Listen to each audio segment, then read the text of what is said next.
చాలా కాలం క్రితం మన దేశంలో ఒక ఆలయాన్ని దర్శించడానికి ఓ వ్యక్తి వచ్చాడు.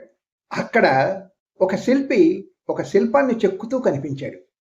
అటువంటిదే మరొక శిల్పం పక్కన కనిపించింది. ఆ వ్యక్తి ఆశ్చర్యంతో ఒకే రకమైన విగ్రహాలు 2 కావాలా అని అడిగాడు.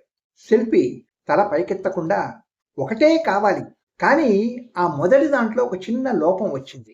ముక్కు దగ్గర చిన్న పగులు ఏర్పడింది అన్నాడు శిల్పి. కనిపించి కనిపించకుండా ఉన్న ఆ చిన్న లోపాన్ని చూసి ఈ విగ్రహాన్ని ఎక్కడ నెలకొల్పుతారు అని అడిగాడు.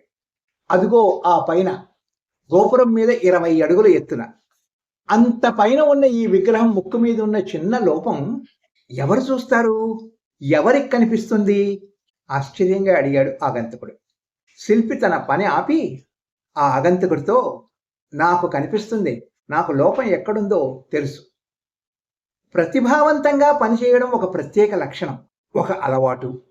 దానికి ప్రశంసలతో సంబంధం లేదు. ప్రతిభావంతంగా చెయ్యాలని కడుపులో పుట్టాలి. ఎవరో నాలాంటి వాళ్ళు చెప్తే రాదు. ప్రతిభ ఎవరి గుర్తింపుకో కాదు, అది మన ఆత్మసంతృప్తికి, మన సామర్థ్యానికి గీటురాయి. చంద్రముఖి సినిమాలో హీరోయిన్ అంటుంది, తెలివికి సలహా కానీ ప్రతిభకు ప్రశంసలు కానీ అవసరం లేదు. Good luck.